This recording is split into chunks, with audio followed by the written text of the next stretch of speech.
Fala pessoal, senhoras e senhores, bem-vindos a mais um episódio de Venture Fellows Podcast. E só lembrando, eu sou o Milton, fundador da Venture People. Se você não conhece, passou a conhecer agora. Não esquece de seguir a gente nas redes sociais, dar o joinha, compartilhar no YouTube, no Spotify, em todas as plataformas de streaming que você possa ouvir e nos acompanhar ao longo da jornada do trânsito, onde quer que você esteja, tá? Essa palavra que é muito importante para a gente, que o empreendedorismo é o que nos move todos os dias. E eu sou a Priscila Cury, General Manager da Venture People. Esse é meu primeiro episódio, inclusive, estou muito animada de estar aqui, principalmente porque a gente tem um convidado muito especial hoje, com uma jornada muito interessante para compartilhar aqui. Exatamente, Pri. A gente está com o Marcelo Paes Siqueira, cofundador da Yugo, uma das fintechs mais revolucionárias aqui da América Latina, conheço há bastante tempo. Recebeu aporte até do Goldman Sachs, se eu não me engano. Depois o Marcelo pode até contar para vocês.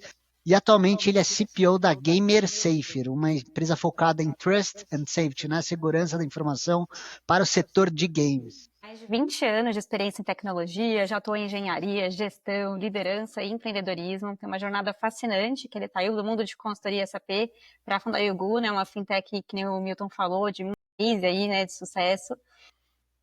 E hoje ele também tem uma missão bem diferente na Game Saver, que é criar um ambiente seguro para todos os gamers, algo que é pessoal para ele, dado que ele tem dois gamers em casa, né, dois filhos, e também é gamer, né, Marcelo? Sou, faz muito tempo e não para.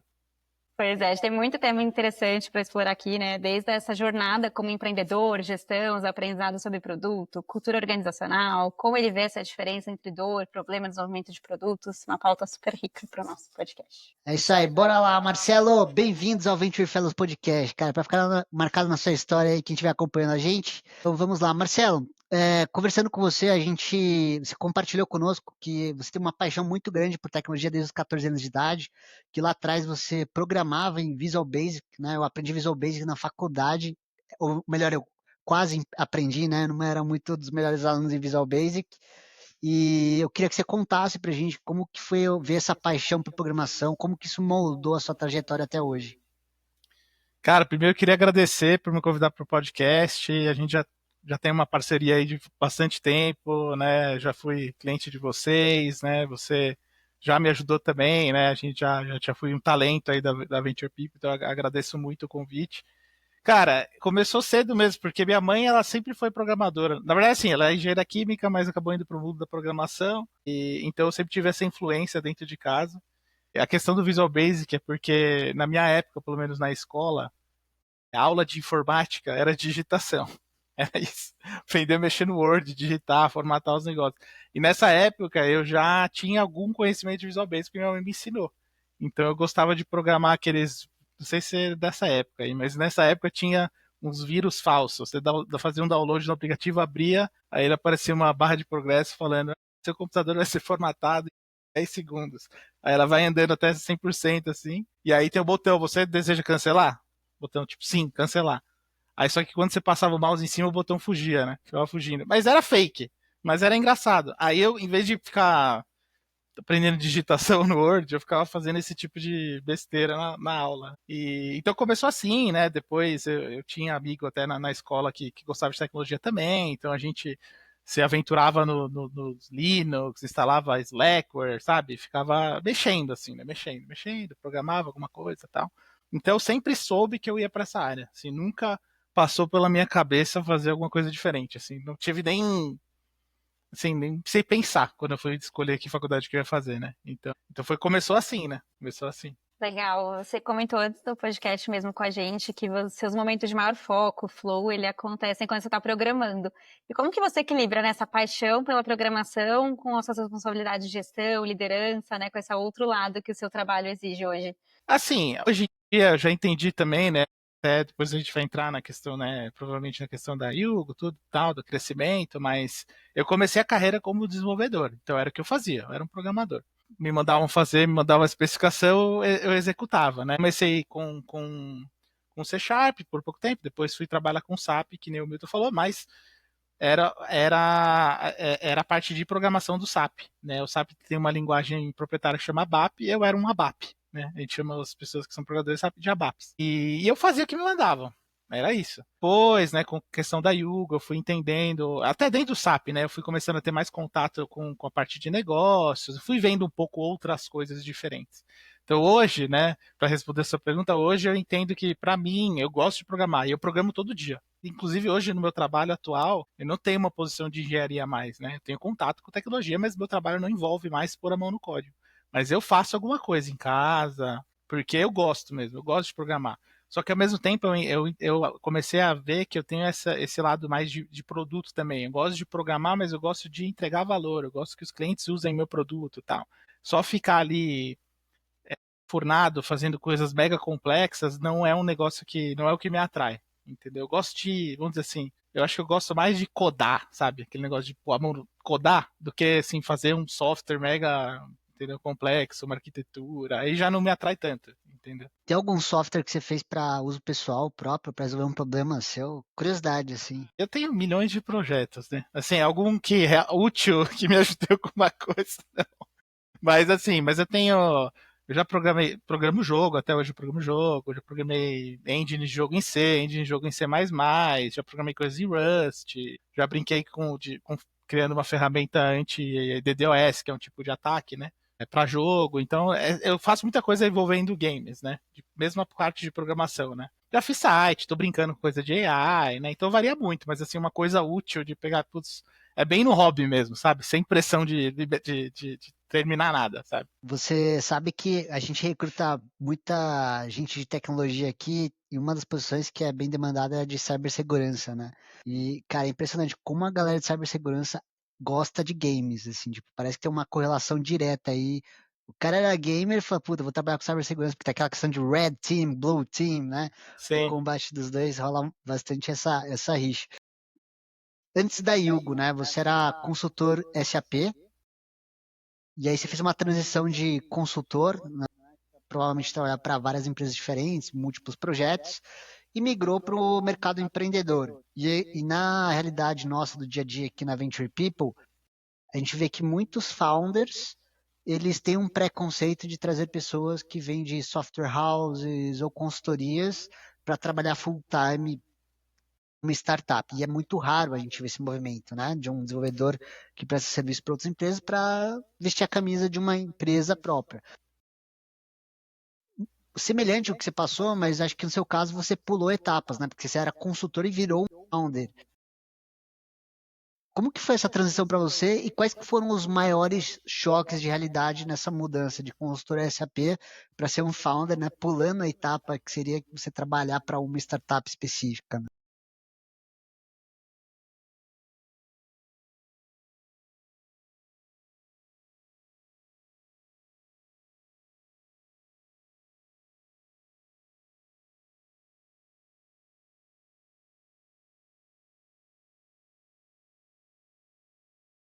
Não é questão de usar o consultor. Eu fui consultor, então eu posso falar com propriedade. Eu não acho que é uma questão de usar o consultor, é uma questão de você, vou construir uma startup, vai ter a tecnologia, vai usar AI, sei lá, que agora é tudo AI, vai usar AI. E você não tem uma pessoa de AI nessa equipe, não tem um CTO que tem essa experiência e você vai pegar um consultor para fazer isso, entendeu?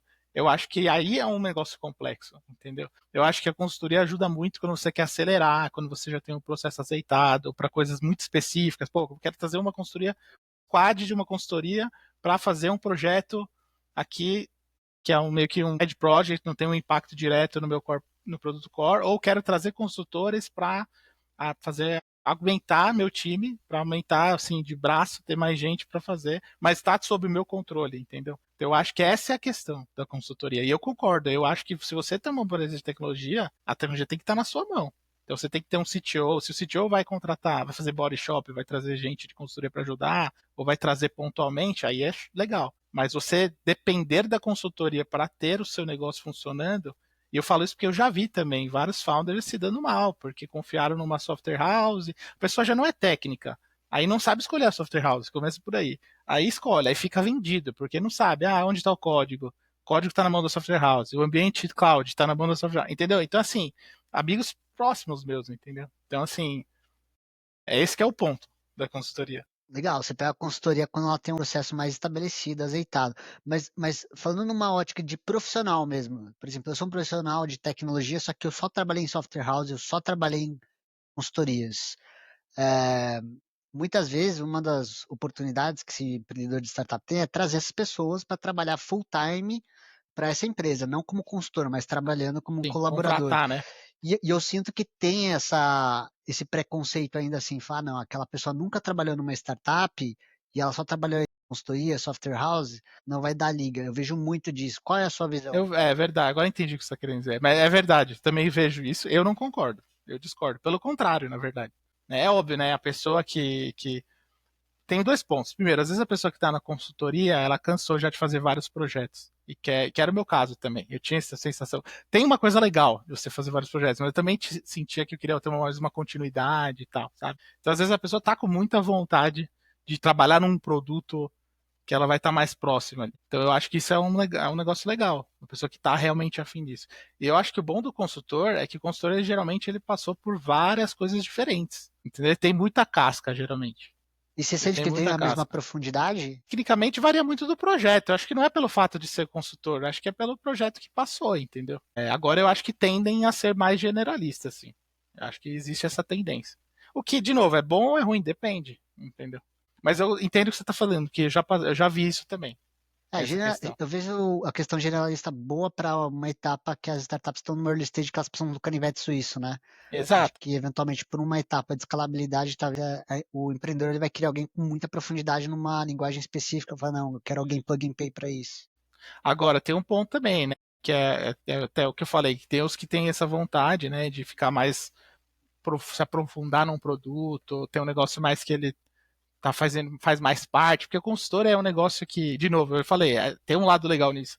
Você vai para o projeto, fica 2, 3 meses, 6 meses, um ano, sei lá, e vai para outro. Então isso também é legal, né? Agora, o que tem que entender, eu acho que quando você está contratando alguém que está vindo com experiência só de consultoria, é se a pessoa entende que isso vai acabar. Ele não vai simplesmente agora, putz, 2, 3 meses, tchau, vou para outro projeto, entendeu? Então, ela está disposta a realmente ficar mais um período mais longo, né? Isso vale para todo mundo, mas eu acho que no caso do consultor, muitas vezes ele não tem esse costume, porque ele muda muito de projeto. Entendeu? Uma Mas barreira eu não vejo mais, como algo ruim, não. Pelo contrário, às vezes eu acho até bom. mais uma barreira cultural, né, eventualmente, que é a pessoa É, tá acostumada a fazer várias coisas, talvez, pô, será que ela não vai enjoar de ficar fazendo a mesma coisa por um monte de tempo, né? eu acho que é uma pergunta válida. Acho que é uma pergunta válida. E ainda puxando um gancho nessa questão, como que veio essa inspiração para você, nessa vontade de sair dessa posição de consultor para empreender? Ixi, Maria. Na verdade, eu nunca nem tinha pensado nisso. Sabe aquela coisa que você nunca parou para pensar na vida? Eu nem tava lá, tava sendo consultor, tava crescendo, eu tava ganhando uma maturidade, uma senioridade, então eu tava já com um plano de ir para a área de negócio, porque o SAP você tem o consultor programador, o ABAP, e você tem os consultores de negócio. Eu, como já estava mais envolvido na parte do negócio, eu já tava com esse caminho de ir para a área de negócio. Né? O que me deu vontade de empreender, na verdade, foi o meu sócio Patrick, ele me chamou, ele já veio de ser empreendedor antes, né? Ele falou, pô, vamos montar um negócio. Aí eu falei, vamos. Mas assim, foi um negócio que eu nem tinha, honestamente, eu nunca nem tinha falado, vou um dia montar uma empresa, sei lá. Nunca nem tinha parado para pensar nisso aí. E como que vocês se conheceram? A gente se conheceu jogando na internet, para falar a verdade. A gente desenvolvia, e a gente jogava Ultima Online faz muito tempo. E a gente estava desenvolvendo um jogo online também. E era totalmente online, porque ele morava no Mato Grosso do Sul. É, muito louco, né? Então, o game Muito sempre louco. teve presente na sua vida, né? Sempre. Comecei com uns 15 anos, sei lá. Até hoje eu jogo. Zerei Doom 2016 ontem, inclusive. E qual que foi o maior choque nessa transição aí de Cara, consultor? foi só choque, cara. Foi só choque. É assim. Claro que no começo, né, a gente. Era um negócio muito louco. Era eu, o Patrick e o meu irmão Ale, né? Que depois virou o CTO da Yuga, ele foi o primeiro dev, né? A gente não tinha nem mesa, cara. A gente tava no chão e programando. Assim, não era uma empresa, era uma coisa louca. Porque, né, a gente era os três técnicos, então assim, era só programação, era só loucura ali no código. Aí, né, então até aí tava tudo bem, né? Na verdade, assim, a gente começou part-time, aí a gente levantou um dinheiro bem pequeno, pouca coisa, com alguns investidores anjos, e aí a gente foi full-time, aí que começou a loucura. Quando era part-time, a gente fazia à noite, né, tinha uma gestãozinha de projeto, mas era muito só tech, sabe? E aí quando virou full time, aí a coisa ficou real, sabe? Então foi uma mudança assim, totalmente. E aí com o tempo, aí começou a ter cliente, né, a gente errou muito antes de acertar, errou muito, muito, muito, passou por perrengue de, manda currículo, a gente teve uma assim, né? Aí a gente achou o produto, né, que é o produto da Yugo mesmo. E quando a gente achou, aí saiu desse modo, loucura, sai programando e tal, até aí virou uma empresa, vai. Porque daí tinha cliente, tinha que atender o cliente, tinha cliente fazendo transação, então tinha que fazer saque, tinha que lidar com o dinheiro, tinha que depositar o dinheiro, tinha que lidar com. Agora, quando dava bug em produção, era enorme, entendeu? Daí virou real. E quando aconteceu isso, a gente estava crescendo 10% por semana. Então, assim, aí começou mesmo, mudança. Traz gente, aí alguém vai liderar essa pessoa. Aí começou a entrar essa parte de liderança. Aí o cliente tá bravo porque a gente fez alguma coisa errada, ou sei lá. Aí fala com o cliente, aí começa a lidar com essas situações que eu nunca tinha lidado antes. Foi na osmose, honestamente. Foi no dia a dia. Para você fazer esse movimento, você se preparou financeiramente ou falou, putz, vou empreender, meteu o louco, falou, não, só vamos. Não, foi assim, cara. A gente. Outra fase de vida, né? Outra fase de vida. Eu não tinha filho, nada, né? Então, assim, era mais. O custo de vida era mais baixo. Começa por aí. E aí a gente foi. O que a gente fez, né? Que eu citei. A gente ficou part-time, né? Aí meu irmão, a gente bancava o salário dele para ele trabalhar full-time.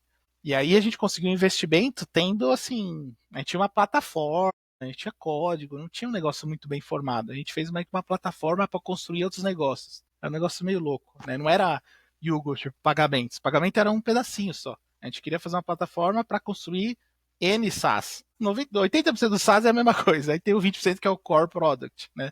Então a gente fez os 80, e aí os 20 a gente ia fazer N SaaS. Essa era a ideia, era meio doido. Mas assim a gente levantou dinheiro. Quando levantou dinheiro, aí mudou. Aí eu e o Patrick fomos full time. Daí a gente tinha salário, a gente tomou um downgrade do salário que a gente tinha onde a gente trabalhava, mas tinha salário, então não tinha esse risco de tipo. O problema é que era pouco dinheiro. Então teve momentos que a gente falou, fudeu. E agora, aí o que faz? Então teve esses caos, mas no começo foi tranquilo nesse sentido. E qual que era a magnitude de pay cut, de remuneração, de corte de remuneração que você teve? Você lembra? E como que foi o Foi racional para uns. estimar isso? Porque é uma dúvida de muita gente que quer empreender. Aí eram outros tempos também, né? E na fase que eu tava, mas eu também. Foi uns 20, 30%, assim, de pay cut. Mas era outra fase de vida, né? De novo. Tem momentos, né? Se eu fosse fazer um negócio diferente agora, ia ser totalmente diferente. Então, Mas foi um negócio doido. Uma loucura, né? Então você aprendeu muito sobre gestão, liderança na prática, né? Pelo Foi. que você está contando. E hoje, assim, que você já passou por todos esses papéis, né? Engenharia, a parte técnica, a parte de gestão, o papel de liderança, o papel de empreendedor, né? Que são coisas diferentes. O que você hoje diria que dessas facetas é o que te define mais? Eu gosto bastante de liderança, assim, eu gosto de lidar com pessoas, né? Eu gosto de ajudar, de mentorar, tudo, de ver as coisas dando certo. Gosto bastante de organizar, sabe, projetos, né? Mas eu gosto muito de ver a coisa acontecer. Entregar realmente valor para o cliente, sabe? Ver que o cliente está usando, que a gente tá melhorando a vida do cliente. Então, para mim, tem muito valor. Assim, um negócio que é cool, tecnicamente, por mais que eu seja técnico, gosto de programar, se o negócio tecnicamente é legal, mas não entrega valor, aí já não. Isso no profissional, né? No hobby aí vale tudo. No profissional, eu gosto de ver realmente esse valor sendo entregue, o cliente contente, sabe? Ver os números crescendo. Então eu acho bem legal, principalmente no early stage. O early stage eu acho que é o momento mais legal, sabe? Todo mundo próximo, todo mundo se conhece, sabe? É um negócio intenso, né? Intenso pode ser bom ou pode ser ruim, né? Mas pode sendo intenso bom, né? Assim, cooperativo. Então, eu gosto de estar. Eu entendi que a tecnologia tem que estar na minha vida de alguma maneira, mas não é só o suficiente. Eu tive uma experiência de falar, putz, agora eu quero ser só dev de novo. E foi legal, mas quando me ofereceram ser líder de novo, eu fui da hora. Então, assim, é meio que um mix, né? Tem que estar na tecnologia e agora eu tô me aventurando em produtos, né? Porque eu também entendi que eu tenho esse viés bastante de produto, de entregar feio fast, sabe? Entregar rápido, decidir como que a gente vai fazer o produto, pensar nas métricas, né? E aí, olhando a sua transição, você ficou na Yugo, certo período, depois você saiu da Yugo, né? Como que foi esse período de saída da Yugo até surgir a oportunidade de você assumir a posição na Game Saver? Porque eu entendo que você teve uma posição na Game Saver, depois você saiu e agora voltou de novo também. Se quiser trazer um pouco dessa Foi. perspectiva. Não, assim, eu saí da Yugo, né? E eu tava naquele momento, putz, meio que eu faço da minha vida, né? Eu tava querendo sair mesmo. Tava achando que era um bom momento pra eu sair e sair. E aí eu fiquei meio, tá, e agora, né? Aí eu fiquei um tempo, assim, meio que sem fazer nada, porque eu sempre quis ficar um tempo, tipo, jogando, sabe? Fiquei um ano sem fazer nada, tranquilo, arrumando minhas coisas, jogando. Umas férias, assim, longas, né? Aí eu já comecei a falar, bom, beleza, né? Legal, mas agora eu tô com vontade de fazer alguma coisa. E aí, como eu tinha lá na Yugo, eu tava com uma posição de COO e a Yugo já tinha 100 pessoas. Então era muito gestão mesmo. Não tinha tinha gerente, eu tinha gerente, gerente tinha coordenador, entendeu? Então, assim, era uma estrutura, né, de empresa maior já tinha uma estrutura. Então, eu estava bem longe da tecnologia, apesar da tecnologia por um tempo ter ficado comigo, eu estava longe no meu dia a dia, né? E quando eu saí, né, eu pensei, putz, e agora, né, o que eu quero fazer? A tecnologia sempre esteve. A tecnologia foi a única coisa que sempre esteve presente de alguma maneira, né? Aí eu falei, bom, então vamos me jogar nisso. Aí fui, né, trabalhar como CTO, tudo mais, inclusive na Gamer Safer, né, na casa da Gamer Safer estava bem early stage, então eu reconstruí, era CTO, mas era muito mão na massa, então eu reconstruí o produto do zero, né, e aí saí, porque eu estava precisando de uma oportunidade um pouco maior para mim, a Gamer Safer estava muito no começo, né, no começo eu ainda tinha uma questão financeira que dava para eu manter, mas depois eu vi, putz, vou precisar ganhar um pouco mais, né, não estava no momento para mim. Aí eu fui para uma outra startup, fiquei um tempo lá, e aí que eu descobri que eu podia trabalhar pro exterior. Eu não tinha pensado nisso aí ainda, né?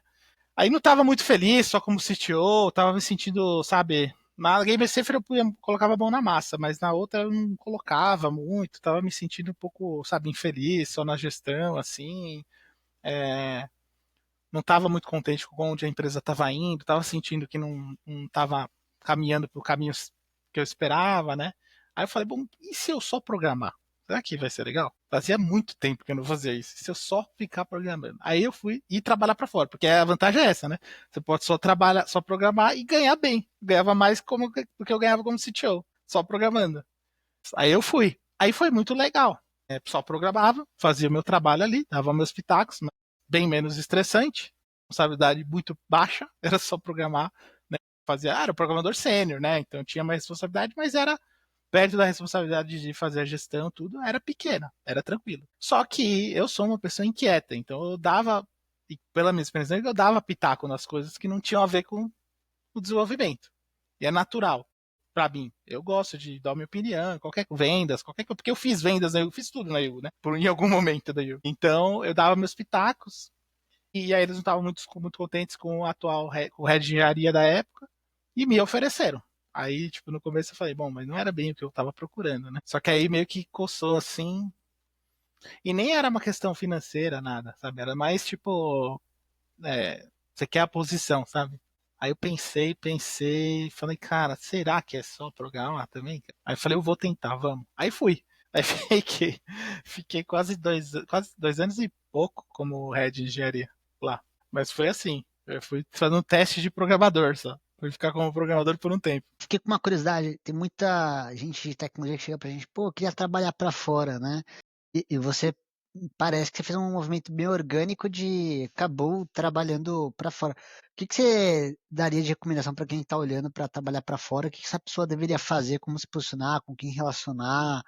Como ser um desenvolvedor gringo, né? Trabalhando remotamente do Brasil? Cara, honestamente, assim, eu acho que brasileiro casa muito bem com startups early stage, né? Startups que têm um viés de produto mesmo, entregar produto rápido, sabe?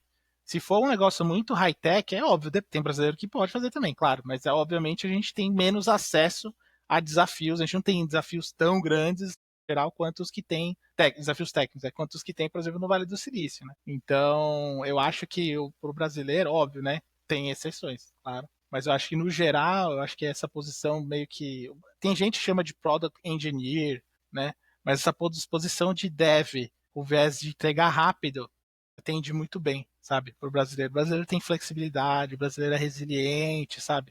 O brasileiro navega bem, se mudar um negócio aqui, vai, sabe? Então, isso é muito bom. para quem está nessa posição, e acho que as empresas estão valorizando isso.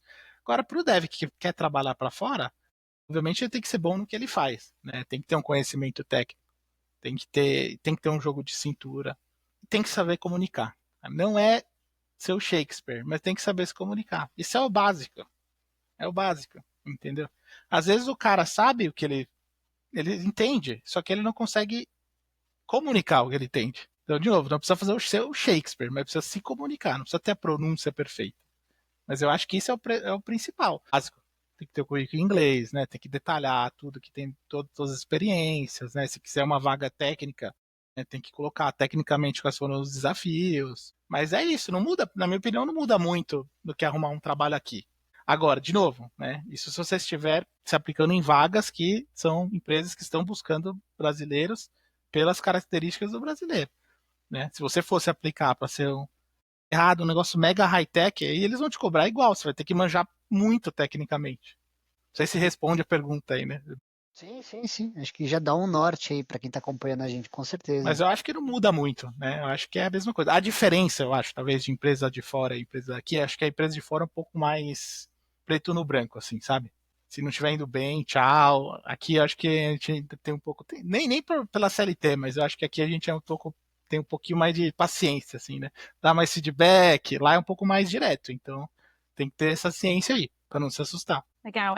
Como você acha que essa diferença, né, dos profissionais brasileiros um pouco mais dinâmicos, mais flexíveis, impactou em termos de cultura na Yugo?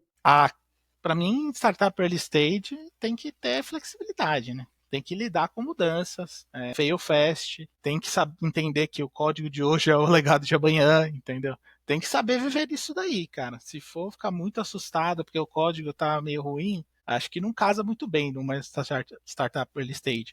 Para mim, startup early stage, o problema não é técnico, né? O problema é como conseguir cliente. É isso. Depois que você tem cliente, aí você resolve os problemas técnicos. Até porque, às vezes você tem muita gente que, putz, eu vou fazer microserviço aqui e tal. Nossa, aí não, primeiro que não lança, ou demora muito para lançar, ou dá errado. Então adiantou do que o microserviço? É muito mais fácil você fazer o que você já sabe fazer, o mais simples, botar no ar, pegar cliente e depois arrumar, se escalar. Então, eu acho que o brasileiro é bom porque eu acho que ele, em geral, de novo, né? Eu estou generalizando, né?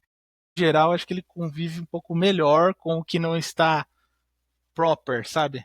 Não está sendo feito da maneira correta. Eu acho que o brasileiro navega melhor nesse mundo, no geral. Legal, fiquei Eu com acho a... que, inclusive, as empresas procuram isso, e não só questão salarial, não, as empresas de fora.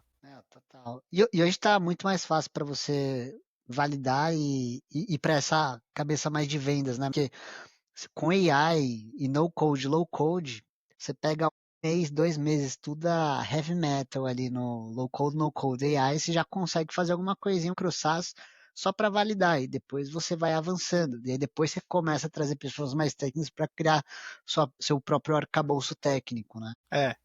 Se você chegar nesse momento, aí você vai precisar dessas pessoas mesmo. Sim. É claro, também depende do que você está construindo, mas no geral, eu acho que é isso. Então, quando Legal. chega o momento, putz, cresci, tô começando a ter dor aqui, a escala não tá legal, a infra não tá eficiente, aí, putz, traz um especialista aí para resolver. Mas no começo, cara, você precisa do povo que vai ali, ó, vai ralar, cara. E nessa sua jornada, principalmente a jornada empreendedora na Yugo, né? Teve alguma coisa que você aprendeu, né, nessa jornada que, voltando no tempo, se você tivesse na mesma situação, você teria tomado uma atitude totalmente diferente? E que tipo de atitude seria essa? Qual aprendizado que você teve? Não sei se você entendeu a minha Cara, pergunta. assim, teve muitos aprendizados. Eu acho que a questão, por exemplo, da cultura, né? Eu sou uma pessoa que eu gosto de ter proximidade com as pessoas, eu atuo assim, sou assim, por alguns momentos eu pensei que talvez estava errado, mas eu entendo que às vezes tem um equilíbrio, né? Então eu aprendi que eu acho que é beneficioso se você é próximo do seu funcionário, né? A ponto dele, sabe, confiar em você, se abrir com você, mas ao mesmo tempo ele tem que te respeitar e você tem que saber que no, no final do dia, às vezes você pode ter que mandar embora. Eu acho que eu aprendi a equilibrar isso um pouco melhor. Isso é um negócio difícil. Você tá convivendo com a pessoa, ainda mais uma startup early stage, cara. Tá todo mundo ali, aí faz churrasco, aí é uma bagunça, né, cara? Trabalha, mas é uma bagunça. Então acaba tendo uma relação pessoal grande, né? Então tem que saber, né, Eu acho que é legal você ter a relação pessoal, mas tem que ter também a contrapartida, né? E eu acho que é muito mais fácil você ter essa contrapartida quando você tem números, quando você tem, né, questão de feedback formal. Eu acho que isso é muito importante, cara. Acho que isso é muito importante. É um negócio que eu aprendi, sabe? E eu aprendi um pouco disso da tecnologia também apanhando na Yugo, entendeu? Eu acho que a gente não errou tanto nesse quesito, tá? De fazer coisas mirabolantes, né? A gente errou algumas vezes e aprendeu. A gente fez uma feature, tá? Que a gente achava que alguém ia usar, tipo, literalmente ninguém usou em anos. E não foi a vida inteira para fazer, mas deu um trabalho. E literalmente ninguém usou nunca em anos, cara. Aí ficava e a gente pagava um custo técnico para ter essa feature, sabe? Eu acho que foi um pouco nessa linha, né? Eu aprendi também, né, da questão de você ser empreendedor e você ser gestor, né? É um negócio diferente. Então, quando você é no começo da empresa, você é empreendedor, você faz tudo, você pega, põe a mão e faz, né? E tem que ser assim. Tem que ser assim, assim que anda. Né? Se você é uma empresa que o fundador não quer pôr a mão na massa, não anda. Não começa, nem sai do chão, na verdade, né? Então, acho que é importante, mas a partir do momento que você começa a crescer, você começa a ter liderados, você tem um gerente embaixo de você, esse gerente também tem gente, aí você pode pôr a mão para fazer? Pode, só que aí você não está ajudando, porque você é uma pessoa só, você só tem 24 horas, entendeu? Então quando você quer escalar, né, a operação, você tem que ser muito mais um mentor, você tem que ajudar as pessoas a chegar nas conclusões, abrir caminho, né? Abrir caminho. Então tipo, o papel do gestor é fazer isso, é abrir caminho. Entendeu? Então é difícil. Ao mesmo tempo, né, que você tem esse papel de gestor, você quer que na sua empresa tenham empreendedores também, né? Quando a gente sai da gestão e vai lá para o, vamos dizer assim, o chão de fábrica, entre aspas, o pessoal que está no dia a dia, naquelas células, aquelas pequenas squads que estão pensando como executar, que estão olhando o dia a dia, as métricas, esses têm que ser empreendedores. Então é esse que é o negócio, né? Você não pode ter uma empresa toda fazendo essa gestão, você tem que ter uma gestão que, apesar de fazer gestão, né, tá fomentando o empreendedorismo lá embaixo, entendeu? É muito louco, cara. Mas essa diferença é grande, cara, de empreendedor para gestor. Até porque também, quando você abre uma empresa, é seu neném, né? E você não quer ninguém cuidando do seu neném. Então essa mudança, até você deixar alguém cuidar do seu neném, é dolorido.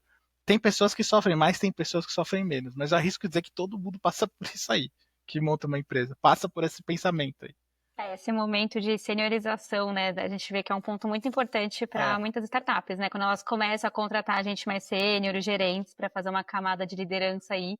Como que foi, né? Para você, que desafios trouxe, que impactos trouxe essas primeiras trouxeram nessas primeiras contratações, né, Hugo? Assim, o impacto foi muito bom. Foi muito. Eu até falava com o Patrick, né? Eu nem imaginava que ia ser assim. Foi muito bom, né? Mas foi difícil. E tem que ter o momento certo, né? Tem o momento certo. E, de novo, quem é o fundador, né? Tem conhecimento muito grande da empresa. E tem o conhecimento de um pouco de tudo. Tinha época eu fazia contabilidade da Yugo. E sabe como eu fazia contabilidade da Yugo? Eu pegava um livro de contabilidade e olhava qual era o lançamento contábil e fazia. O saque da Yugo, o cliente apertava o botão, a gente imprimia um papel, tirava 15 mil reais do cofre e ia no banco e depositava. Por muito tempo foi assim. Aquela história de equipe, né? Era isso, era um negócio assim. Aí quando você traz o gestor, né, você tem um pouco de conhecimento de tudo. Pô, eu fazia atendimento, então eu tinha algum conhecimento de atendimento que eu adquiri, porque eu tinha que fazer. Tinha algum conhecimento de contabilidade, porque eu adquiri, porque eu tinha que fazer. Entendeu? Aí você traz o gestor. Esse gestor, ele é especialista naquilo.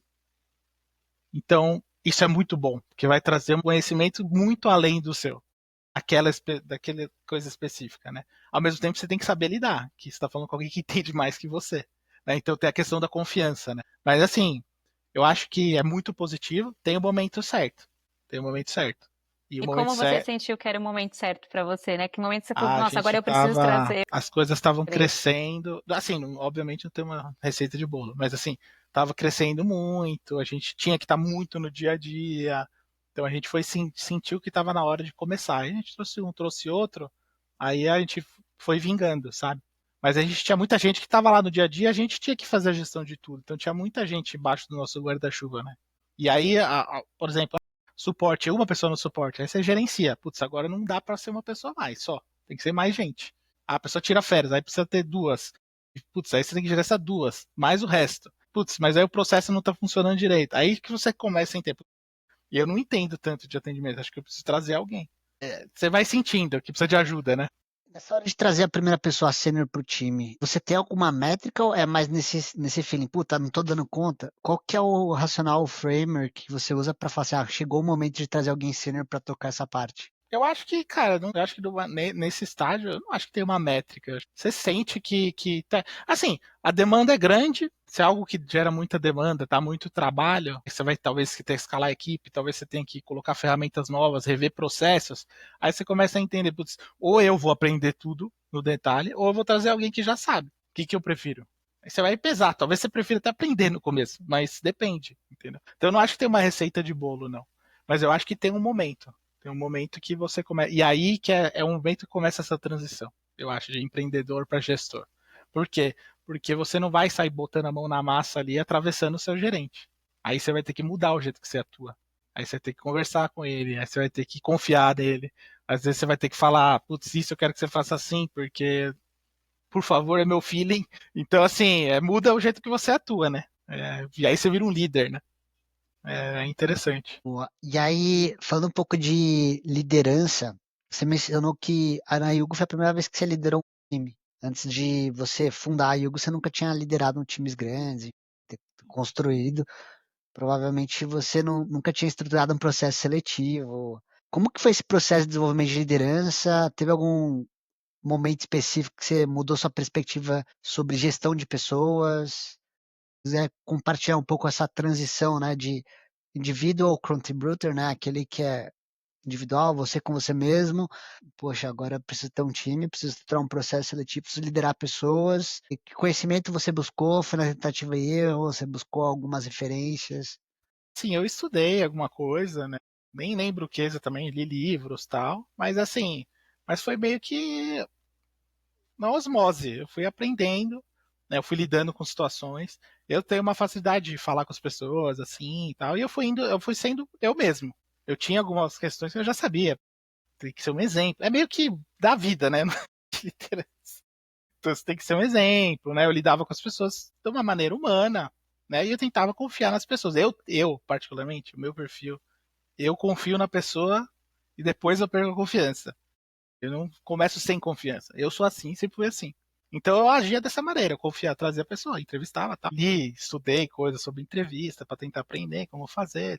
Mudei, fiz coisa errada, fiz coisa certa, fiz assim, todo tipo de entrevista, né? Então fui aprendendo, fui testando e eu confiava na pessoa.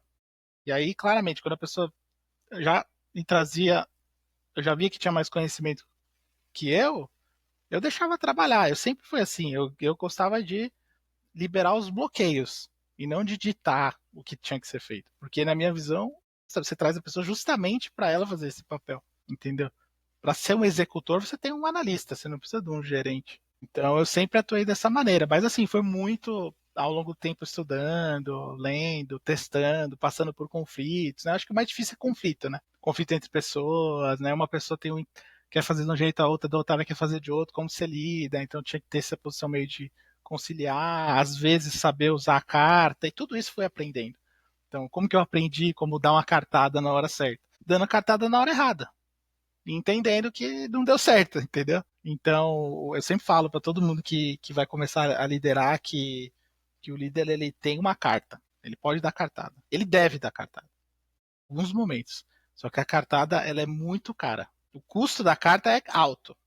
E se você não der a cartada na hora que você tinha que dar? Aí você não fez o que você devia fazer, você não fez seu trabalho. Mas você tem que saber que a hora que você der essa cartada, o custo vai ser alto. Então você tem que pôr isso. E isso foi aprendendo fazendo errado, entendeu? Foi muito assim. A gente vai lidando, né, com as situações, foi crescendo mais, gerentes foram entrando, fui aprendendo com os gerentes também, fui vendo como eles lidavam com a equipe deles. Então foi realmente na experiência, assim. Legal, muito bom, Marcelo. Agora mudando um pouquinho, né, de assunto, a gente falou bastante de liderança, gestão. A gente queria falar sobre um conceito que você comentou com a gente antes também, que é essa diferença entre dor e problema, né, quando a gente está falando de desenvolvimento de produto. O que que é essa diferença? Por que que ela é tão importante? Puxa, eu sou chato pra caramba com isso aí. Eu encho o saco do povo com isso daí. Porque eu acho que é importante. Parece ser uma coisa besta, mas é importante. Mesmo se você estiver vendendo para empresas, na verdade você está vendendo para pessoas. Eu penso assim. Óbvio que a pessoa que está comprando seu serviço está considerando, né, o benefício da empresa, mas na verdade também está considerando entregar o seu próprio resultado, está considerando ganhar o bônus no final do ano, está considerando melhorar a eficiência operacional do time, está considerando trabalhar menos horas.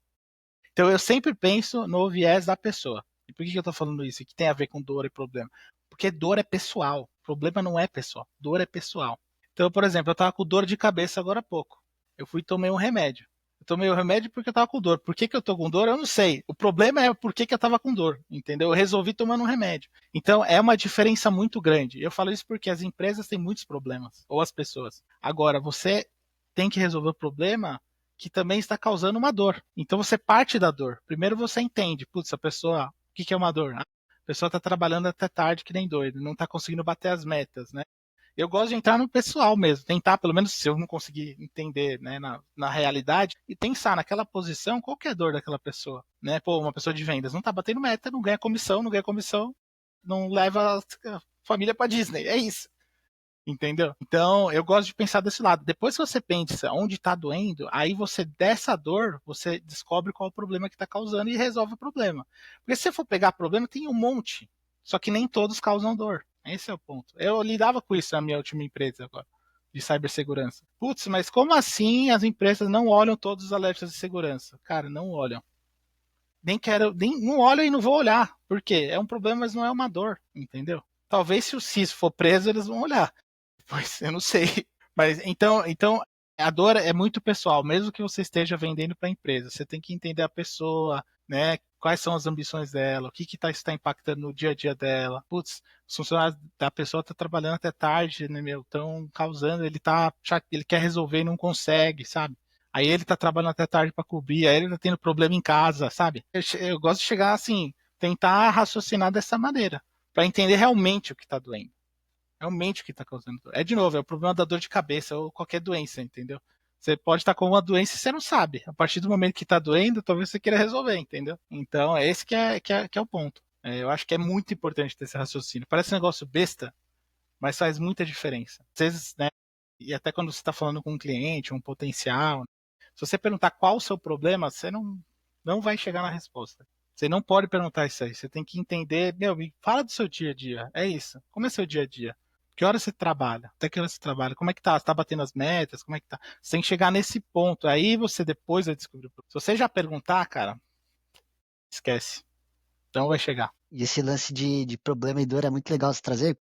Lá no MBA do MIT de Harvard, eles usam um livro que chama The Mom Test, né? O teste da mamãe. Esse livro ele ensina como que você entrevista os clientes para de fato identificar que é uma dor. E o nome do livro é, óbvio, uma validação do teste da mamãe, porque normalmente quando você vai montar um negócio, a primeira pessoa que você fala é sua esposa, sua mãe, seu amigo. Você acha que essa pessoa não vai querer te incentivar? Vai ser ingênuo, né? Então o livro ele trata aí algumas estratégias para quem tiver interesse nessa avaliação de problema. Baita livro legal, já li, tem Eu não vários li, mas eu insights já ouvi legais. falar. É bem interessante. E até pegando o gancho, né? Quando a gente conversa muito com as pessoas de startup, a gente vê que tem uma máxima muito importante, né? Que o pessoal tem que ser apaixonado, o perigo de ser apaixonado pelo produto e pouco obcecado pelo cliente, né? E eu sei que você concorda muito com isso, e eu queria ver com você se você tem algum exemplo para trazer para a gente que você já viveu, em que estava passando por isso, pessoal apaixonado pelo produto, não sei se foi uma realidade na própria empresa que você passou também, para mudar esse shift. Já foram em várias, né? Não vou citar, mas sim, acontece sempre, né? Porque assim, o ponto é o seguinte: quando você tem uma ideia, você tem uma ideia geralmente de um produto, né? Ah, vou fazer um app, eu vou fazer um caso. E tudo bem, é o que vai fazer você sair do lugar, ótimo. Né? O problema é que depois que você começa a pôr no mercado, a mostrar para as pessoas, aí que borra o perigo. Porque pode ser que aquilo seja totalmente assim, é legal, mas não quero. Então não seja um bom produto para aquele cliente. Né? Então o que eu digo que é muito apaixonado, porque às vezes o fundador sai dessa ideia inicial, faz essa ideia e não muda de jeito nenhum. É o neném. A ideia, desde eu vou melhorar para atender o cliente, eu vou tentar socar esse produto em tudo que é lugar. Meu, vai encaixar a triângulo no quadrado, lá sabe aqueles brinquedos de criança? Vai encaixar, fica tentando encaixar. Cara, não é assim. Então eu acho particularmente muito mais difícil você construir um produto e depois achar o cliente do que você escolher, né? Não é achar, é escolher o seu cliente e criar os produtos ou o produto para atender as dores desse cliente. Entendeu? Como você escolhe o cliente? Sei lá, algo, obviamente, não é qualquer um, mas, putz, eu quero fazer algo que seja em cibersegurança, por exemplo. Legal. Quero atender clientes B2B, né? Quero atender clientes pequenos, ou grandes, ou médios. Né? Quero atender clientes que têm essa maturidade de cibersegurança. Aí, quando você escolhe isso, você consegue, com contato, discovery, falando com as pessoas, identificar onde estão as dores. E aí você constrói um produto. Para mim, uma área de produto não tem que sair fazendo um monte de produto, tem que fazer o produto que vai dar certo. Por quê? Porque passou por várias validações antes. Mano, teste lá. Putz, é viável tecnicamente? É viável financeiramente? O mercado tem o tamanho legal? Faz sentido? Faz. Resolve uma dor, sei lá, entrega valor. Tem N validações que você pode fazer. Protótipo, bota na mão do cliente o protótipo e vê o que acontece. Tem muitas coisas que você pode fazer antes de construir, de fato. Aí por isso que eu gosto de brincar com esse negócio de você é muito apaixonado pelo produto e pouco pelo cliente. Porque é pelo produto que teve aquela ideia inicial. Não está disposto a mexer, não está disposto a pivotar. Entendeu? Putz, o meu produto, a minha ideia de produto é genial. Agora a gente só precisa achar o cliente que também acha isso. Pode não existir. Essa é a realidade, entendeu? Mas aí que tá. É apaixonado mais pelo produto do que pelo cliente ou pela dor que quer resolver. E como que foi para você essa etapa de validação na Yugo? A gente fez um monte de produto que deu errado. Sabe esse negócio do Mercado Livre de QR Code lá, que você lê o QR Code e paga? Juro que dá pra ver na internet. A gente fez um negócio faz muito tempo atrás que era exatamente a mesma coisa. Era em táxi. Deu errado. Táxi não tinha nem cartão, vai usar o QR Code. Tinha um ou outro. Deu errado. A gente queria fazer um produto de atendimento, não conseguiu. Né? Aí a gente tava lá e ferrou, né? E agora, o que a gente vai fazer? Né? Aí a gente descobriu que, né? Eu falei que a gente estava fazendo uma plataforma, né? E dentro da plataforma, né? Você quer construir, mas tem N coisas, uma das coisas é o billing, né? A nossa sacada era, a gente vai fazer uma plataforma, você constrói qualquer SaaS que você quiser, a gente vai oferecer um monte de coisa de graça, só que o billing é nosso. Era essa a sacada. Mas, quando a gente pegou o investimento, falou, bom, beleza, esse é um negócio meio doido, vamos criar um produto. Aí a gente foi para esse QR Code aí que deu errado. A gente não conseguiu vender, sabe? Não tinha tração nenhuma. Aí a gente pensou, por que a gente viu que outras startups naquele momento, acho que era 2014, estavam com muitas dores de billing, só de billing. Que estava começando esse negócio de subscription aqui e tal, né? Então, putz, tem que fazer upgrade de plano, downgrade de plano, cobrar todo mês, se não pagar, o que acontece? É chato isso daí. A gente viu que várias estavam fazendo dentro de casa. A gente falou, por que a gente não pega então esse back-end que a gente já tem pronto e bota na tela e vende esse negócio? Porque a gente já tinha o billing, só que não tinha tela, era só o billing back-end. Daí a gente fez isso e deu certo. Aí começou a crescer. Assim, foi falando com o cliente e achando uma dor. E os caras estavam fazendo dentro de casa, um negócio mega distante do core business deles. A gente falou, tem coisa aí. E aí, olhando os concorrentes também, na época, até tinha API, né? Tipo, PagSeguro tinha API, Boip tinha API, só que assim, não era o foco. O foco era e-commerce. Então, assim, a API era ruim, a documentação era ruim, o atendimento era ruim. Então a gente pensou, até se espelhando um pouco no Stripe, a gente falou, bom, tem uma oportunidade aqui. As startups precisam de billing, estão fazendo dentro de casa porque os players não atendem. Existe o Stripe, que é um negócio que atenderia isso, só que não está no Brasil. Vamos fazer aqui. E foi assim, e começou a dar certo. E aí nessa época surgiu outros concorrentes na época, né? Não sei se Surgiu, tinha Pagar-me, surgiram alguns. Sim. E como que foi essa dinâmica para manter no jogo com essa quantidade de concorrentes? Porque é um mercado que hoje, se olha, é um oceano meio vermelho, né? Agora né? Mas na época não era tanto. Sim. Ainda mais porque a gente focava em startup. Tinha bastante startup, tinha para todo mundo, né? E a gente, pelo menos no mercado do marketplace, a gente começou na frente, né? A gente foi o primeiro a ter um marketplace, um serviço, sistema de marketplace. Aí as startups começaram a surgir, né? Dog Hero, outras, né? Que usam marketplace começaram a usar o. Legal. Mas vocês tinham alguma estratégia clara de evitar a concorrência? Ou... Não, cara, tinha um foco em fazer o nosso, né? A gente fazia o nosso trabalho ali, tinha muito cliente, assim, a gente estava crescendo muito. Né? Mas depois começou a aparecer mais um monte, né? Você falou, virou meio oceano azul mesmo. Mas no começo não tinha ninguém atendendo bem startup. No começo era bem oceano azul, assim. Não tinha ninguém. Então foi bem, sabe? Tipo, a pessoa entrava lá, o dev entrava, queria implementar, porque era o dev que implementava. Aí ele tinha uma dúvida técnica. Putz, eu testei, ficava no chat dos tradicionais aí, ficava e ninguém atendia. Literalmente, você podia ficar o dia inteiro no chat, ninguém atendia. Por quê? Porque não era o foco era plugin, era e-commerce. Aí ele ia no chat da Yugo, no começo eu atendia ele. Então eu tinha construído a org inteira. Dev, eu respondia tudo que o cara queria saber de dev. Putz, como eu faço isso? Faz assim, assim, assado. Pô, meu código não tá funcionando. Eu falava, putz, tem um erro no seu código aí. Era assim, entendeu? Obviamente que depois não fui mais eu, mas a gente continuou tendo esse suporte bem técnico, né? A gente tinha um negócio que a gente contratava a gente que estava começando na faculdade de sistemas de informação, ciência da computação, botava no atendimento primeiro. Depois de um tempo, surgindo vaga em dev, a gente migrava. Então as pessoas eram júnior, assim, estavam começando, mas eram técnicas, já sabiam programar, tal. Então era um atendimento bem diferenciado. Legal isso aí.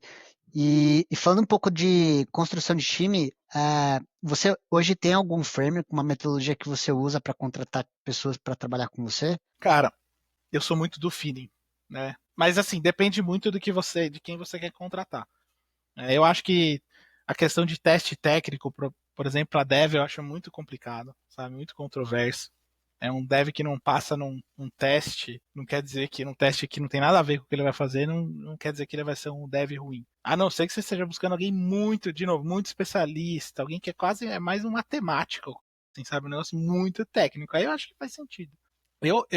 Eu gosto muito de, né, se eu estiver contratando, né? Se eu estiver contratando diretamente para trabalhar diretamente comigo, eu gosto de conversar, gosto de entender, né, se a pessoa tem essa flexibilidade, tem essa energia, tem esse viés de startup, de empreendedorismo, se não é uma pessoa muito caxias, tem que ser assim ou tem que ser assado, né? Se consegue navegar nesse mundo de startup. Então eu foco muito nisso, sabe? O que já fez, né? Os desafios que já passaram. Eu, no fim das contas, eu acredito que você só sabe mesmo na hora que começa, né? Você tem que diminuir o risco na entrevista, mas na prática, você só vai saber na hora que começa. Mas eu, particularmente, sei que não, talvez não seja uma coisa boa, mas eu vou muito no meu feeling mesmo. Bato o papo, entendo as dores, entendo o que já passou, a casca, vejo se casa com o que a gente faz, se tem um tipo de conexão com o que a gente faz, né? Eu busco pessoas que acham, né, interessante a visão, né, a missão da empresa, que se identificam, né? Então é muito nesse foco. É o que já fez, já trabalhou em startup, eu valorizo muito quem já trabalhou em startup, acho que é um conhecimento legal. Então, é bem nesse foco, eu não uso nenhum framework específico. Legal. E ainda puxando ainda nessa questão de você colocar a pessoa também dentro de uma cultura, né? Você falou muito dessa questão de cultura ser algo prático, né? Que você vai imprimindo todo dia. Você Sim. pode compartilhar um pouco como você implementou isso na prática, né? Nas suas passagens Assim, aí. cultura, né, às vezes parece um negócio meio místico, mas não é. Cultura é simplesmente o jeito que as pessoas se comportam diante das situações. Situações que acontecem na empresa, como que elas lidam com outras pessoas, como elas se comunicam, é isso. Né? Então, assim, não tem cultura na minha empresa. Claro que tem.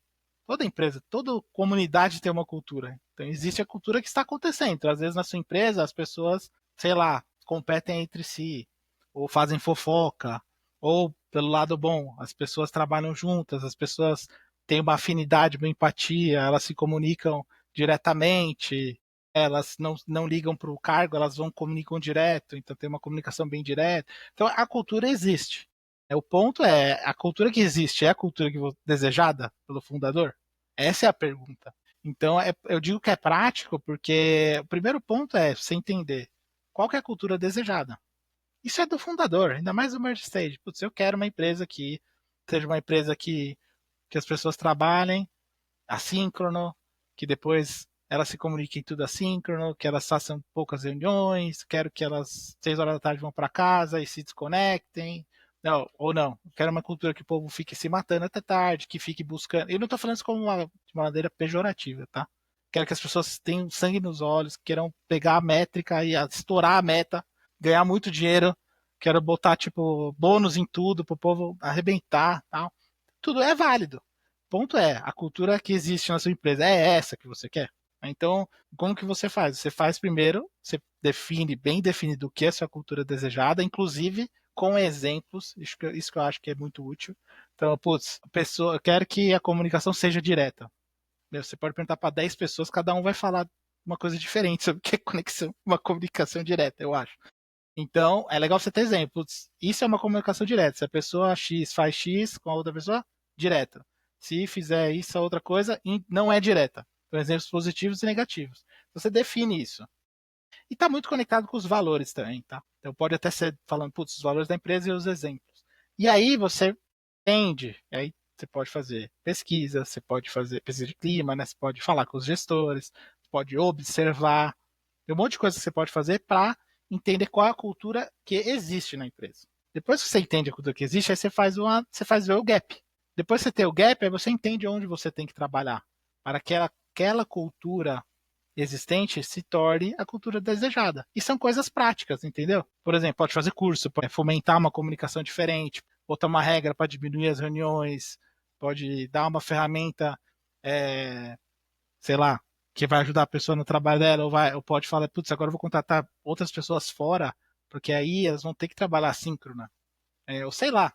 Mas o ponto é prático. Depois que você entende o que você quer, o que você tem e qual é o gap, aí você tem várias coisas que você pode fazer para alcançar isso. Então é um trabalho constante, entendeu? E como a gente fazia na Yugo, a gente fazia um pouco disso, né? E a gente queria uma cultura bem focada em métricas, a gente queria que tivesse metas, todas as pessoas da empresa tivessem metas, então a gente fez curso da Falcone, a gente implementou, né? A gente queria que tivesse um ambiente aberto na questão de metas, que todo mundo conseguisse entender, pô, eu que sou o estagiário, que estou ali lá embaixo na cadeia da empresa, eu sei que esse botão que eu estou apertando aqui todo dia, ele está melhorando a receita da empresa em X%, porque eu consigo enxergar até lá em cima. Então, é isso que a gente tem que fazer. Entender o que a gente quer, entender onde a gente está, ver o gap, e aí tem várias ações que você pode tomar. Mas eu acho que essa análise de gap já não é feita, muitas vezes. E outra coisa que é importante da cultura obviamente, começa pelo fundador, né? Não dá para o fundador agir de um jeito e querer que a empresa aja de outro, né? Então não dá para ter uma empresa com uma cultura não dá para você criar uma cultura na empresa que o fundador não concorda. Não tem como. Com certeza. Aqueles valores de parede, né, que a gente vê em muita companhia. É igual esse negócio de remoto, né? Óbvio, na pandemia todo mundo virou remoto, umas ficaram, mas eu acho que mesmo muitas que ficaram no remoto, eu acho que ainda tem uma cultura meio de presencial. O jeito que trabalha, as ações, os comportamentos, que é o que a cultura os comportamentos, são de empresa presencial, né? Então aí não tem como dar certo mesmo. Então esse é o ponto. Aí o fundador tem que concordar, né? Eu quero continuar remoto, eu quero ser uma empresa remota, então eu vou mudar a minha empresa para ser uma empresa remota. Vai ser assíncrono, vai ser tudo documentado, a gente vai ter um handbook, por exemplo, o GitLab, vai ter um handbook, todo mundo sabe o que está acontecendo, quais são as metas, para todo mundo caminhar na mesma direção, sem precisar estar no mesmo ambiente, né? Então, vamos acostumar que eu mando uma mensagem hoje, pode ser que a pessoa responda amanhã, porque o time zone é diferente. Esse que é o ponto da cultura, né? Você tem que entender o que você quer, onde você está, e trabalhar para chegar naquilo. Não dá para ter um descasamento aí.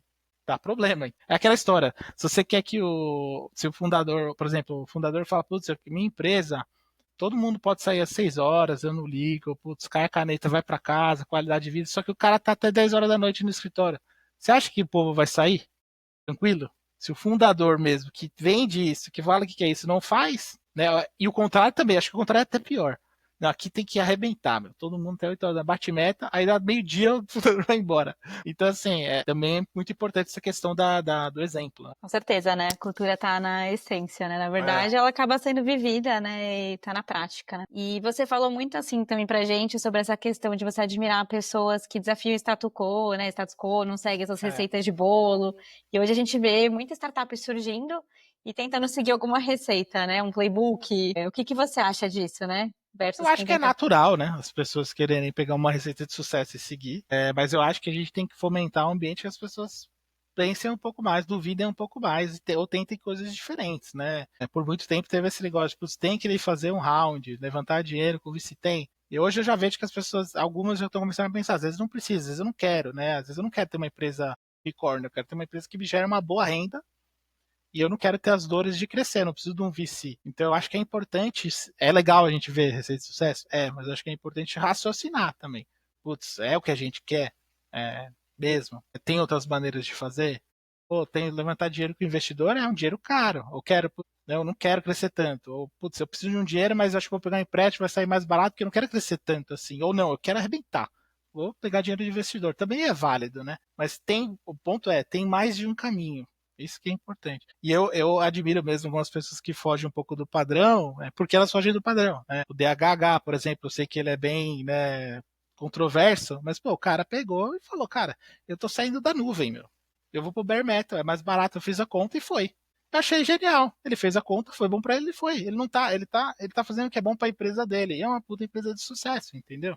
Ele não tem nada pra provar pra ninguém. O cara fez o Rails. O cara é ferrado, entendeu? E ele fez isso. E eu achei legal porque ele não fez só pra aparecer. Ele fez a conta e tomou decisão mesmo sendo controversa. É isso que eu acho genial. Eu gosto também do Cid lá do GitLab, né? Era fundador, agora ele saiu, ele tá com uma outra. Acho que ele é chairman, não sei. Tá com outro negócio lá. Mas o GitLab é uma empresa incrível, uma empresa de tecnologia, uma empresa grande, uma empresa de sucesso. É 100% remoto. E vive o remoto, que eu tava falando. Handbook aberto na internet. Você pode ver que cada papel dentro daquela empresa, o que faz. Tem tudo no documento, quais são os processos, até as métricas, não sei se tem as metas, não me lembro, mas todas as métricas tem, cada área, essas são as métricas que tem que ser medidas, esses são os KPIs, de tudo, cara. Ele vive o remoto 100% assíncrono, sabe? E foge muito do status quo, né? O cara fez. E por que ele fez? Porque ele acredita, esse que é o ponto. E eu acho legal, a pessoa acredita e ela desafia o status quo e faz. Eu acho que as pessoas tem que olhar as receitas de sucesso, mas tem que ter esse pensamento crítico também. Tem que entender que tem várias maneiras de fazer, né? E uma curiosidade, como você estimula esse pensamento crítico, esse desafio ao status quo para os seus times na gestão? Eu já desafio porque eu vendo o tempo que o programador não tinha nome, né? Eu gosto de brincar disso aqui. Se alguém dos tempos de SAP ver esse vídeo, e ver esse podcast, vai dar risada. Mas na época do SAP, né? Tinha o consultor de negócio e tinha o programador, né? Então o consultor era o João de SD, a Maria de FI e o ABAP. O ABAP, que era o programa, não tinha nem nome, o cara não falava nem o nome do cara. Então eu já estimulo isso um pouco, porque eu falo isso brincando, né? Mas era assim mesmo. Eu falo brincando, mas era assim mesmo. Mas eu estimulo muito os times de engenharia, né? Fugir daquela ideia de que o dev não pode falar com o cliente, que o dev não tem que ter contato com o cliente, deve ter que. Não, tem sim. Porque o papel do dev é entregar valor, igual o papel da pessoa de produto. Não muda. A única diferença é a ferramenta que muda. A ferramenta do dev é o código, só isso que muda. Literalmente só isso, entendeu? Só que o dev foi ensinado por muitos anos que ele não deve falar com o cliente. Que ele não é de negócio. É um bicho que tem que ficar dentro de uma jaula com um teclado. Cara, não é assim. Então eu estimulo muito, quando eu estou atuando, né? Mesmo agora que eu estou como CPO, eu não estou liderando engenharia, eu estimulo isso através de garantir que os devs que vão trabalhar nos projetos, nas coisas que a gente está fazendo, que eles entendem o contexto, entendem o porquê. Então a gente faz reuniões para mostrar, cara, a gente está fazendo isso, isso, isso, aquilo. Não é um to-do. A gente está desenvolvendo esse produto para entregar tal valor para o cliente. Então eu estimulo que o dev tenha esse conhecimento do produto, esse conhecimento de negócio. Isso eu sei que é uma coisa só nesse mundo do status, de desafiar o status quo. Mas é um negócio que eu faço muito, né? Eu gosto muito de pôr os devs perto do produto e eles gostam disso. E eu sei porque eu já passei por isso. Quando eu comecei a entender por que eu estava fazendo o relatório XPTO no SAP lá, quando eu comecei a entender o benefício que estava trazendo para a empresa, quando eu estava participando das implementações e eu via quão mais rápido e mais eficiente o processo era, e muito porque eu fiz um desenvolvimento X, eu comecei a gostar mais do que eu fazia. Entendeu? Então o dev também quer isso. Talvez ele tenha uma resistência, porque ele foi ensinado que ele não pode falar com o cliente, mas dá para mudar. Se conectar com um propósito maior, né, do negócio. Você está falando que o dev não é robô, ele é uma pessoa que tem que conversar com o cliente. Entendeu? Eu não estou falando que ele precisa ser descolado, precisa ser um vendedor, não isso, mas assim, eu não estou falando que ele é obrigado a ir em todas as reuniões com o cliente, não é isso. Só que ele faz parte da entrega do produto. O código é só ferramenta. O código que não entrega valor não serve para literalmente nada, entendeu? E nessa linha dos playbooks, né, que a gente tem vários playbooks aqui, principalmente startups que recebem aporte de alguns fundos que são renomados, normalmente os fundos eles já traem alguns playbooks, já fazem, cara, esse playbook deu certo ali, aplica e só cabota, né? Comigo mesmo, quando eu trabalhava lá no Gympass, hoje o Well Hub, vi um monte de startup querendo replicar os mesmos modelos, mas isso é muito mais complexo do que replicar modelo, porque tem a ver com cultura, a forma que as empresas se organizam, todas essas questões. Aí, olhando um pouco para você, Marcelo, você já tomou alguma decisão contra-intuitiva de gestão na sua operação que se comprovou como acertada? Eu fiz um negócio, não é super contra-intuitivo, tem pessoas que fazem. Na empresa que eu trabalhava antes, né, a gente queria entregar produto e eu achava que a gente demorava muito para entregar o produto porque a gente fazia muito over-engineering. Né? Eu tentava, né, a equipe era minha, mas eu tentava melhorar isso tudo, mas até desde toda a concepção era complexa, né? E aí a gente queria fazer um produto de workflows, era complexo o produto, mas a gente não sabia se o cliente ia gostar ou não, como qualquer produto. Então eu trouxe uma ideia de fazer um negócio que eu chamei de design sprints, que era baseado naquele sprint do Google, sabe? Eu combinei com o pessoal, combinei com a head de produto, que é muito parceira minha, e com os devs, a gente montou um time, a gente escolheu os devs mais, assim, flexíveis, mais brasileiros, pau na máquina, botamos numa sala, falamos, ó, a gente quer fazer esse produto aqui. Vai funcionar assim, assim, assado. Esse é o produto. Só que a gente quer fazer, no máximo, em 2 semanas, tá no ar. Meu, não escreve nem teste, cara. Faz mais porco possível para sair rápido. E daí, e daí os caras fizeram e a gente entregou em tempo recorde e funcionou. O cliente gostou. Depois eles melhoraram algumas coisas, tinham umas cagadas que tinham feito, né? Mas assim, cagada patrocinada, tipo, pode fazer. Aí eles fizeram e a gente entregou mega rápido, assim, e deu tudo certo. É contra-intuitivo porque, meu, deve quer escrever teste, quer fazer, né, tinho, e tá certo, mas nesse momento a gente queria testar uma hipótese, e era um negócio complexo. Se a gente fosse fazer bem feito, bonitinho, ia demorar bastante, sabe? Ia demorar meses, potencialmente. Aí a gente fez em 2 semanas, botou no ar, e trouxe cliente pra caramba esse negócio aí. Então não foi um negócio super contra, né? Mas foi interessante, foi bem recente, né? Por isso que eu lembro. E vocês estão mudo.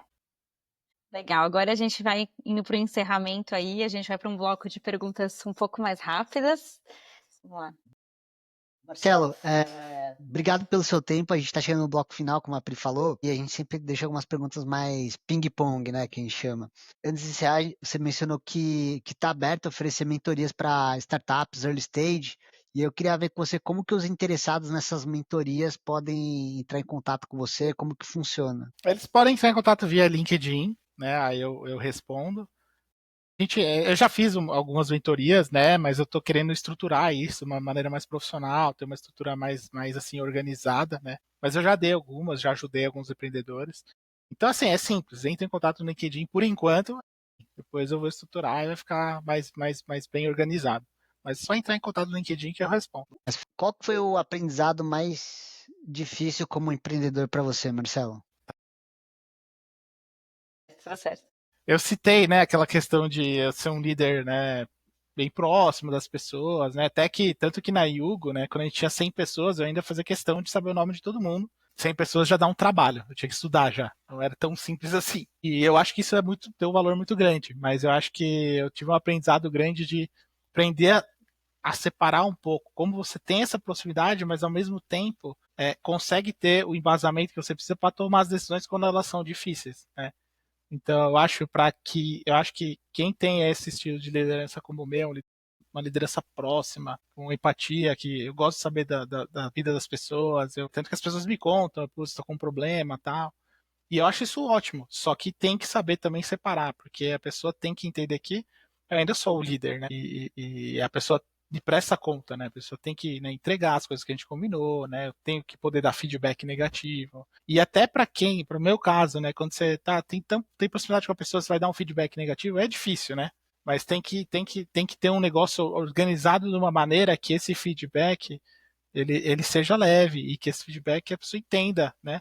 E ao mesmo tempo, se a pessoa ficar mordida, tudo bem, faz parte. Então tem que saber dividir isso daí, né? Isso foi um negócio que eu aprendi a separar um pouco melhor. Eu acho que todo mundo que tem esse tipo de perfil passa por essa situação. Legal. E como você concilia ser game, né, ser pai de 2 gamers e ainda trabalhar com segurança de games? Assim, dá trabalho, né? Não concilia, só faz. Os moleques são grandes, já estão crescendo, consigo mandar pegar coisa pra mim, então já tá se pagando já. Ele já dá um ROI emocional 100% para você. Já tá bem tranquilo, assim, eles são bem sossegados, dá trabalho, mas a gente consegue, né? Eu equilibro bem, né, a vida pessoal, assim. Eu sou bem engajado no trabalho, então eu nunca, assim, desligo 100%. Mas isso eu sou mais eu, né? Eu gosto eu leio coisas sobre trabalho, eu olho o Teams lá para ver se tá tudo bem à noite. Isso aí é coisa minha, mas é tranquilo, né? Mas eu trabalho numa empresa também que me respeita, né? Isso que é importante, né? Aí hoje eu posso levar meus filhos no jogo de futebol deles, na escola de futebol, faço questão, sabe? Eu já tenho bastante tempo de experiência eu trabalho pelo meu resultado, então, e a empresa me respeita, a empresa me deixa ter essa flexibilidade e respeita meus momentos. Então, acho que isso é o principal, sabe? Então, e eu não me mato assim, né? Eu respeito também a minha família, né? Respeito o tempo que eu tenho que ter com eles. E que livro que você recomenda para quem está ouvindo a gente aqui? E o que você já aplicou desse livro no seu dia a dia? Eu acho que que eu acho bem legal é o Extreme Ownership, né? Do Jocko Willink, que ele era um Navy SEAL, é, e ele foi para a guerra, tudo, então ele era um líder Navy SEAL, então ele falava das dificuldades da guerra e o que os aprendizados dele, sendo que é esse Extreme Ownership que ele criou, que é tão simples quanto, cara, o que está fora do meu controle, está fora do meu controle, o que eu posso fazer, eu vou fazer. Então, assim, em vez de reclamar, meu chefe não me promoveu, sei lá. Tá bom, meu chefe não me promoveu. O que, que eu tenho que fazer para adquirir, né, o conhecimento ou a experiência que eu preciso para ser promovido? Então, em vez de mudar um pouco o foco do que aconteceu, mas porque como eu posso trazer esse problema para mim? Porque o que está comigo eu consigo fazer. O que está fora de, o que que é externo eu não tenho que fazer. Então, o que é meu eu consigo resolver. Então, ele tem essa visão, assim, simplificando muito, é basicamente isso. É a visão de, putz, como eu pego esse problema, essa coisa que está acontecendo, e trago para minha responsabilidade, porque na minha responsabilidade eu consigo fazer alguma coisa. É isso. Né? Eu acho muito legal. E isso até encaixa um pouco com uma frase que eu gosto muito, que né, às vezes é mais fácil olhar culpar os outros do que olharmos para dentro de nós mesmos, é um negócio que eu penso muito, né? Então eu aplico muito no meu dia a dia, quando eu tenho desavenças, tenho problemas, né, eu tento trazer para como eu posso atuar, o que eu posso fazer para resolver o problema ou para minimizar o problema, em vez de ficar focando no, sabe, na culpa, quem fez ou quem não fez. Né? Então esse livro eu acho genial. E tem um livro que chama Inspired, que é muito legal de produtos também. Acho que vale, muita gente já leu, assim, é um livro bem interessante sobre gestão de produto. Recomendo bastante. Também. Incrível. Você consegue citar 2 líderes ou 2 profissionais que você admire muito e que você tenta incorporar de alguma forma no seu dia a dia, na sua capacidade de liderança? Assim, eu citei o DHH, né? Já, porque pelo fato dele se quebrar esse status quo, né? E o Cid, né, do GitLab, eu falei pelo status quo, mas eu admiro também ele montou a GitLab, né? É uma empresa que respeita o funcionário, é uma empresa que é uma empresa remota, eu acredito muito nisso. A qualidade de vida do remoto é incrível, sabe? E só que as empresas precisam ser construídas para o remoto. E eu admiro ele porque ele fez isso. Uma empresa gigante, uma empresa incrível, que é 100% remoto.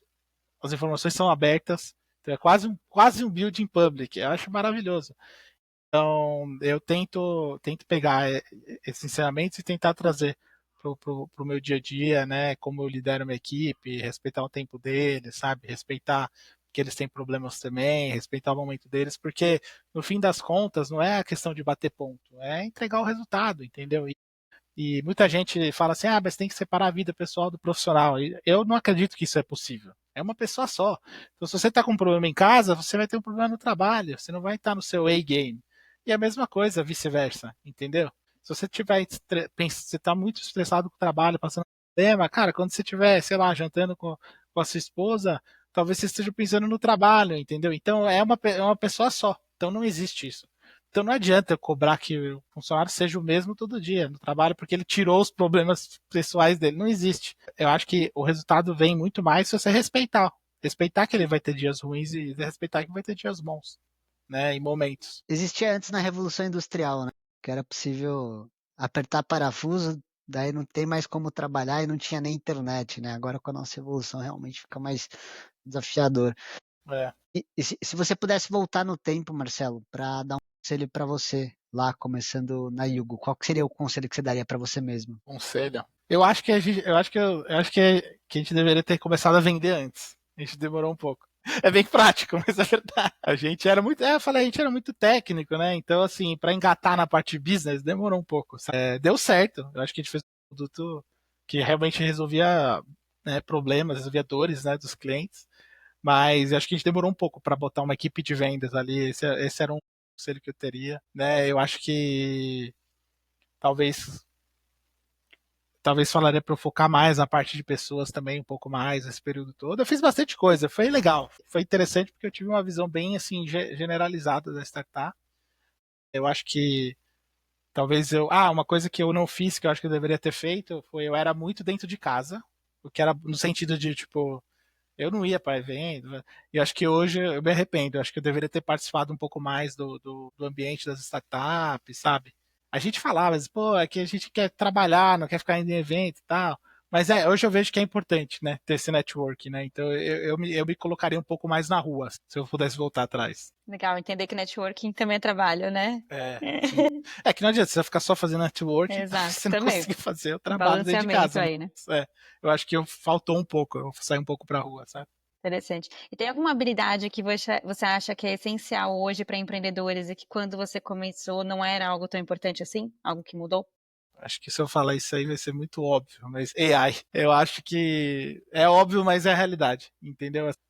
A AI tá mudando tudo, eu vejo quase como uma nova revolução e quase uma revolução industrial, entendeu? Assim, eu acho que é uma mudança gigante. Eu acho que hoje e eu não tô falando para fazer produto de AI, não é isso, necessariamente. Tô falando hoje AI acelera demais, demais, demais, demais, demais. Eu acho que a gente não tá no ponto, né? Sei que muita gente fala, putz, a IA escreve todo o código, não é assim, tá?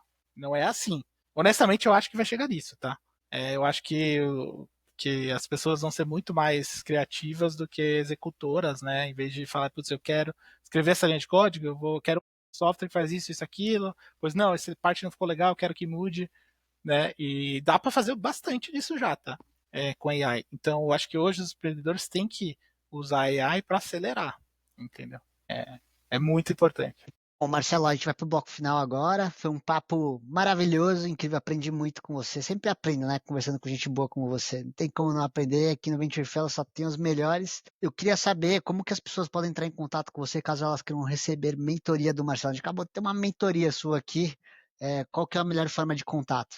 Eu tô querendo estruturar isso um pouco melhor, né? Já dei algumas mentorias, foi bem legal, mas ainda não estruturei.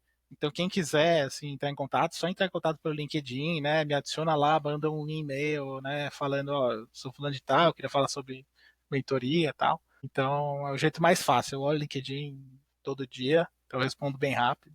Mas eu pretendo dar uma estruturada melhor nisso para ser um pouco mais fácil. Legal, e Marcelo, obrigada, viu? Papo super enriquecedor. A gente queria perguntar qual mensagem final você quer deixar para os nossos ouvintes que estão ingressando nesse mundo de startups ou que estão criando suas próprias startups. Foco no cliente, identifique a dor do cliente, tecnologia. A não ser que você seja uma empresa deep tech, cara, seu negócio é entregar valor para o cliente. Então foca nisso, foca em entregar valor para o cliente. Escolhe quem você quer atender, que segmento que você te interessa. Vai aprender desse segmento. O negócio na Yugo, que eu acho que a gente fazia muito bem, né? Porque a Yugo ela era muito. Tinha N APIs. Então você podia fazer N coisas, né? Então, se eu fosse mostrar N coisas para o cliente ia dormir na ligação. Então, assim, a gente tinha uma venda muito consultiva, né? Entendia realmente a dor do cliente e dava só o que ele precisava, só pelo que precisava. Eu acho que os empreendedores têm que ter esse foco. Putz, eu quero atender esse segmento que eu entendo ou que eu me identifico. Putz, vai conversar com gente que está nesse segmento, vai entender a dor, depois você cria o seu produto. Aí já cria o produto que vai dar certo, entendeu? Então, eu acho que tem que ter muito esse foco. Não se preocupa tanto com a tecnologia. Putz, se for programador, usa o que você já está habituado. Você manja Django, põe Django lá. Se você crescer a ponto de o Django não escalar, que eu acho bem difícil, você crescer nesse ponto, aí você muda, entendeu? É muito mais difícil chegar nesse ponto de ter essa dor do que de arrumar a tecnologia depois. E olhando aí para. Você já falou de livro, né, do Extreme Ownership. Aí tem umas coisas que eu gosto também de perguntar para os nossos convidados, que é sobre séries, filmes, ou coisas, ou newsletters que você gostaria de recomendar também, seja de business ou seja para pensar fora da caixa. Filme, vixe, Maria, eu assisto de tudo. Filmes relacionados, você quer saber?